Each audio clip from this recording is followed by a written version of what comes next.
رات کے 10 بجے ہیں۔ السلام علیکم، یہ ریڈیو پاکستان ہے۔ شہریار احمد سے خبریں سنیے۔ اہم خبروں کا خلاصہ۔ وزیر اعظم نے Indus robotics and autonomous systems expo کا آج اسلام آباد میں افتتاح کیا۔ نائب وزیر اعظم نے آسیان خطے کے ساتھ اپنے روابط کو مزید وسعت دینے سے متعلق پاکستان کے عزم کا اعادہ کیا ہے۔ پاکستان اور ایران نے باہمی مفاد میں ریلوے اور علاقائی روابط مستحکم کرنے پر اتفاق کیا ہے۔ امریکہ میں قائم مالیاتی درجہ بندی کے بین الاقوامی ادارے اسٹینڈرڈ اینڈ پورز گلوبل نے پاکستان کی طویل مدتی مالیاتی درجہ بندی B- سے بہتر کر کے B کر دی ہے۔ اور اب ان خبروں کی تفصیل۔ وزیر اعظم شہباز شریف نے Indus robotics and autonomous systems expo کا آج اسلام آباد میں افتتاح کیا۔ افتتاحی تقریب سے خطاب کرتے ہوئے انہوں نے کہا کہ یہ نمائش ان ٹیکنالوجیز میں نمایاں مقام حاصل کرنے سے متعلق پاکستان کے عزم کی عکاس ہے۔ وزیر اعظم نے کہا کہ روبوٹکس اور خودکار ٹیکنالوجیز اہم شعبوں بالخصوص زراعت میں پانی، کھاد اور کیڑے مار ادویات کے بہتر استعمال اور موسمیاتی مسائل سے مؤثر طور پر نمٹتے ہوئے کسانوں کی مدد کے ذریعے نمایاں تبدیلی لا رہی ہے۔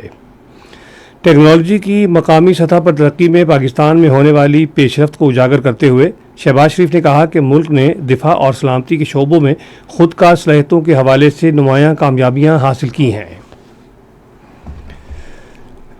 نائب وزیر اعظم اسحاق ڈار نے آسیان کے فعال خطے کے ساتھ اپنے روابط کو مزید وسعت دینے کے پاکستان کے عزم کا اعادہ کیا ہے۔ انہوں نے آج منیلا میں 33ویں آسیان ریجنل فورم کے موقع پر آسیان کے سیکرٹری جنرل ڈاکٹر کاؤ کن ہون سے گفتگو کی۔ فریقین نے پاکستان اور آسیان کے درمیان دیرینہ شراکت داری کے عزم کا اعادہ کیا اور تجارت، رابطوں، سرمایہ کاری اور عوامی وفود کے تبادلوں کے شعبوں میں روابط کو مزید گہرا کرنے کے امکانات کا جائزہ لیا۔ فریقین نے باہمی دلچسپی کے شعبوں میں تعاون کو فروغ دینے کے لیے قریبی رابطے برقرار رکھنے اور مل کر کام کرنے پر بھی اتفاق کیا۔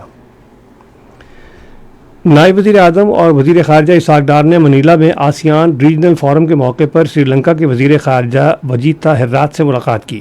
انہوں نے قریبی اور دوستانہ تعلقات کے عزم کا اعادہ کیا اور تجارت، اقتصادی روابط، دفاع اور عوامی رابطوں کے شعبوں میں تعاون کو مزید فروغ دینے کے طریقوں پر تبادلہ خیال کیا۔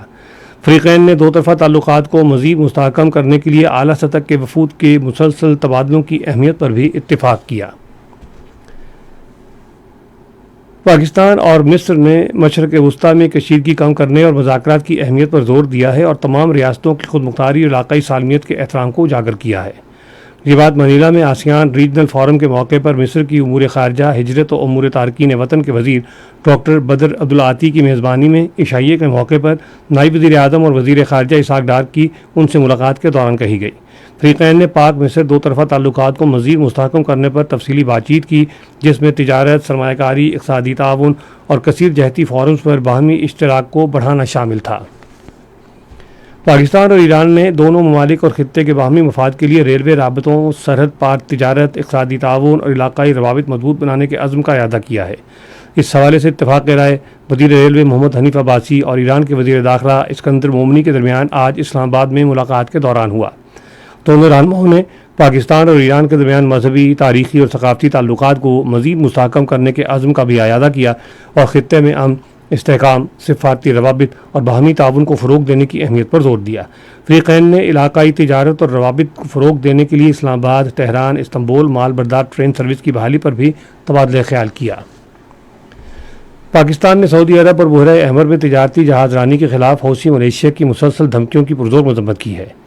دفتر خارجہ کے ترجمان طاہر اندرابی نے آج ایک بیان میں کہا ہے کہ ایسے اقدامات خطے کی سلامتی کے لیے خطرہ ہیں، جن سے آزادانہ جہاز رانی اور بین الاقوامی اصولوں پر مبنی سمندری نظام کو نقصان پہنچ سکتا ہے۔ انہوں نے کہا کہ پاکستان اس بات کا اعادہ کرتا ہے کہ پاکستان کے پرچم والے بحری جہازوں یا پاکستان کے سمندری مفادات کے خلاف کسی بھی کارروائی کو پاکستان کی قومی سلامتی اور خود مختاری کے لیے سنگین خطرہ سمجھا جائے گا۔ انہوں نے کہا کہ پاکستان کو اس بات پر بھی گہری تشویش ہے کہ سعودی عرب کو مشرق وسطیٰ کے تنازع میں گھسیٹنے کی کوشش کی جا رہی ہے اور پاکستان برادر ملک سعودی عرب کی سلامتی، خود مختاری، علاقائی سالمیت اور خوشحالی کے لیے اپنی غیر متزلزل حمایت کا اعادہ کرتا ہے۔ امریکہ میں قائم مالیاتی درجہ بندی کے بین الاقوامی ادارے اسٹینڈرڈ اینڈ پورز گلوبل نے پاکستان کی طویل مدتی مالیاتی درجہ بندی B- سے بہتر کر کے B کر دی ہے۔ درجہ بندی میں یہ بہتری مضبوط ادارہ جاتی صلاحیت، IMF کے تعاون سے جاری اصلاحات پر مسلسل عمل درآمد، بہتر مالیاتی کارکردگی اور زر مبادلہ کے ذخائر میں نمایاں اضافے کی وجہ سے کی گئی ہے۔ اس بہتری کے بعد پاکستان کی مالیاتی درجہ بندی 8 سال کی بلند ترین سطح پر پہنچ گئی ہے۔ خبریں ختم ہوئیں۔